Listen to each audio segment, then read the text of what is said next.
अनजाने में भी पाप अगर हम करते हैं तो उसे भी भगवान माफ नहीं करते। तो इसका उदाहरण यही है कि एक बिजली का तार यहाँ पर पड़ा है नंगा, अब जान के हाथ लगा दो तो भी करंट मारेगा, अनजाने में आपका हाथ लग गया करंट तब भी लगेगा। तो जान के कोई पाप करे चाहे अनजाने में करे, ईश्वर कहता मैं सजा देता हूँ।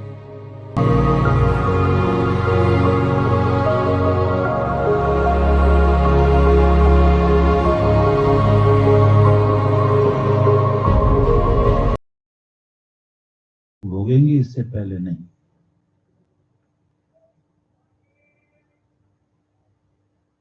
और यहां सिर्फ यही बात आती है कि मैंने जितना भी समय अपने गुरु जी के साथ जंगलों में काटा, तपस्या में काटा, उन्होंने जो मुझे चेक किया तो यही बताया था कि साधु को नम्रता नहीं चाहिए, इतनी दया नहीं चाहिए पंडित जितनी तेरे में है। तो देखना तुझे दुनिया नोच नोच के खा जाएगी, तू बर्बाद हो जाएगा, नोच नोच के खा जाएगी। ये जो तेरी दया है ना, ये वो तो गंडासा रखते थे ना पूरा, किसी को आने तक नहीं देते थे अपने पास, और ये नहीं बेकार में रखते थे। एक साधु को उन्होंने मार ही दिया था, वो तो उठ के अलग हो गया, बच गया, वो मारने में चूक नहीं करते थे। वो साधु वहां जब बैठ के माला जप रहा था, अचानक पता नहीं कहां से आ गया जंगल में। महाराज ने पूछा कौन है, थे ना राजस्थानी, कौन सा कौन है? उन्होंने कहा मैं साधु हूँ, संत हूँ, नाम जप रहा हूँ। ने क्या करा सर? तो मैं नाम जप रहा हूँ, और एक तो यहाँ से पकड़ के उनको एक ही हाथ से उठा के उस साधु को महाराज जी ने वहां फेंका और फिर गंडासा मारा। ये नाम जपने की जगह है। मतलब उनको नजर आ गया ना 420 से कोई 420 करने आया।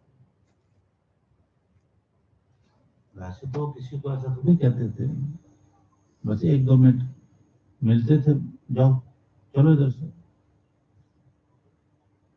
तो वो किसी से ना बात करते थे, ना अकेले रहते थे। उन्होंने मुझे यही कहा था कि तुझे दुनिया नोच नोच के खा जाएगी, तेरे में इतनी दया भर दी है, इतनी तेरे में दया है, ऐसी दया साधु को नहीं चाहिए।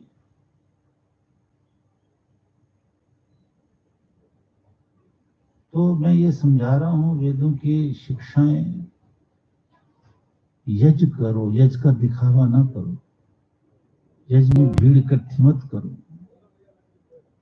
यज्ञ करने वाले 2-3 भी बैठ जाएंगे, वही बतेरे। अगर भीड़ी करनी इकट्ठी तो यज्ञ करने वाले होने चाहिए। यज्ञ का नाम है देव पूजा संगति करण दानेशु इति यज्ञ, ये यज्ञ है। इस यज्ञ से पूरी पृथ्वी का लाभ होता है, तीनों लोगों का लाभ होता है। और एक जगह आकर के गप्पे मारने से, संसारी बातें करने से, आहा ही हु करके दांत दिखाने से सारी पृथ्वी का नुकसान हो जाता है। नाम होगा यज्ञ का और सारी पृथ्वी का भट्टा बैठ जाए।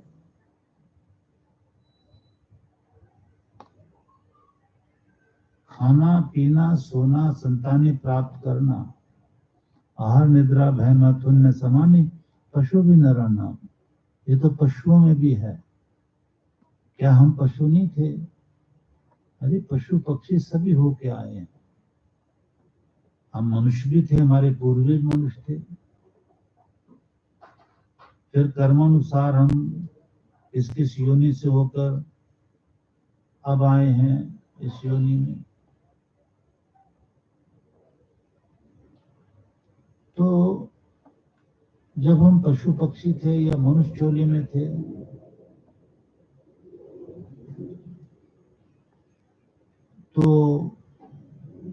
संतानें भी प्राप्त करी, भोजन भी किया, सोए भी, बड़ों से डरे भी, मौत से भी डरे। यही चार बातें तो पशु पक्षी में, जानवरों में है। परंतु जितनी मर्जी शिक्षा दो, यही चार के चार इंसान कायम रखता है अपने अंदर। पशुओं की बातें आज इंसान अपने अंदर कायम रखता है। उसको कोई वैराग्य नहीं, कोई विवेक नहीं आता, कोई समझ नहीं आती कि मैंने मरना है, मैंने जाना है, सब कुछ यहीं छोड़ के जाना है। तो मैं यहाँ के लिए रहने का भी इंतजाम करूं, धन इकट्ठा करूं, मेहनत की कमाई करूं, और शरीर छोड़ के जहां मैंने जाना है अच्छी जगह जाना है, उसके लिए भी कार्य करूं, साधना। जैसे यहाँ मैं रहता हूँ, अच्छी जगह रहने की इच्छा होती है, अच्छे भोजन की इच्छा होती है, अच्छे वस्त्र की इच्छा होती है, अच्छी खुशियों की इच्छा होती है। शरीर छोड़ के भी मैं जाऊं तो यही मुझे सब कुछ अच्छा मिले, उसके लिए मैं कुछ नहीं कर रहा। उसके लिए मैं क्या करता हूँ? यहाँ की चमक दमक में मैं क्यों पागल हो गया? ये चमक दमक मैंने कभी समझाई थी? कितने सालों की है, कोई बताएगा?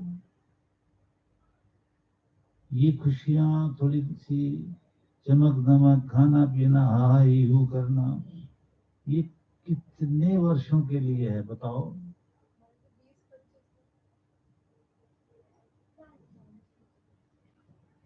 अब देखो, 100 वर्ष से चलो, ठीक है, इतना ही है करीब करीब। 100 वर्ष की अगर आयु है तो 50 वर्ष तो नाइट के निकाल लो ना, सो के गुजारे कि नहीं? 50 वर्ष तो सो के गुजार दिए। सोना तो पड़ता ही है। रह गए 50 वर्ष। 50 वर्ष में 12 वर्ष निकाल दो बचपन के, उसमें भी इंसान कुछ नहीं करता, जबकि करना चाहिए साधना इत्यादि अच्छे कर्म। तो 50 में से 12 या 10 निकाल दो, 40 रह जाते। 100 वर्ष लेके चले ना, 10 निकाल दो, चलो 40 रह गए। 40 में फिर बुढ़ापे के कितने साल गुजारोगे? 80 साल की उम्र, 70 साल की उम्र के बाद क्या रह जाता है आजकल? तो 30 साल वो माइनस कर दो 40 में से, तो 10 ही साल रह गए।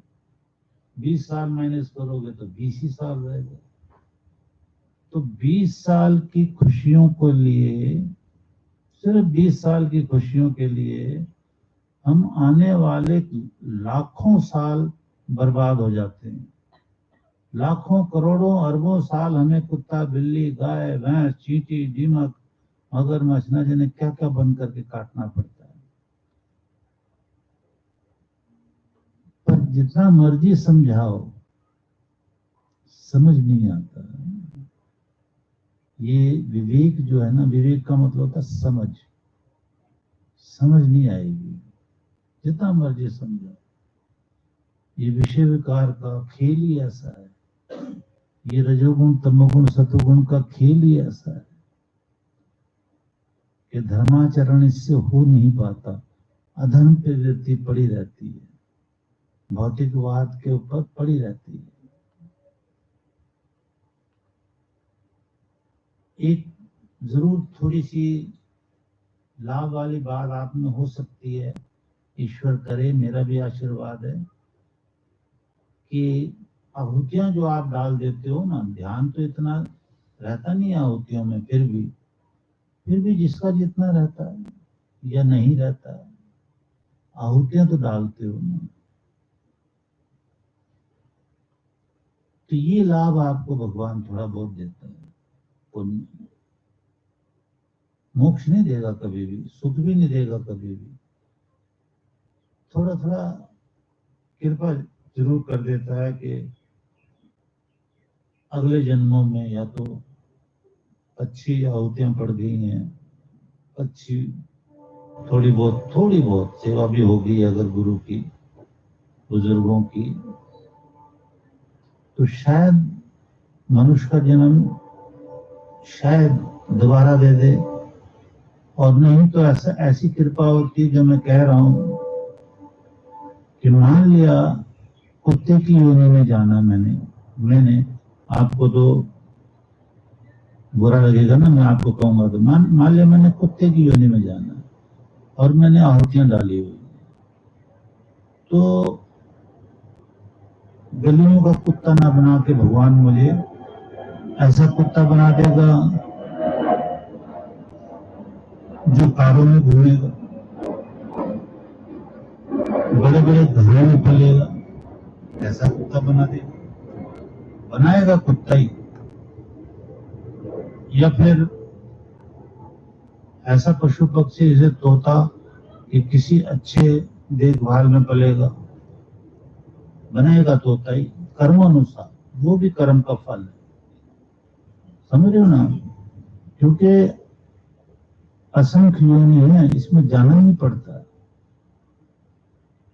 इसलिए भगवान ने एक नियम बनाया है,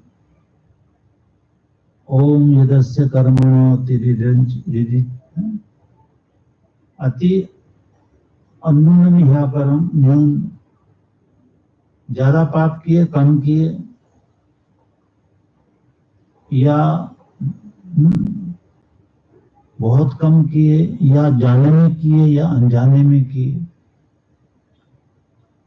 विद्या थे प्रभु तू जानता है सब, उसके अनुसार हमें तू सजा देता है, जाने में किए या अनजाने में किए, समझे। अनजाने में भी पाप अगर हम करते हैं तो उसे भी भगवान माफ नहीं करता। इसका उदाहरण यही है कि एक बिजली का तार यहाँ पर पड़ा है नंगा, अब जान के हाथ लगा दो तो भी करंट मारेगा, अनजाने में आपका हाथ लग गया करंट तब भी लगेगा। तो जान के कोई पाप करे चाहे अनजाने में करे, ईश्वर कहता मैं सजा देता हूं। तो कर्मों की थ्योरी है ये, पुण्यवान हम कर्म करें, पाप कर्म न करें।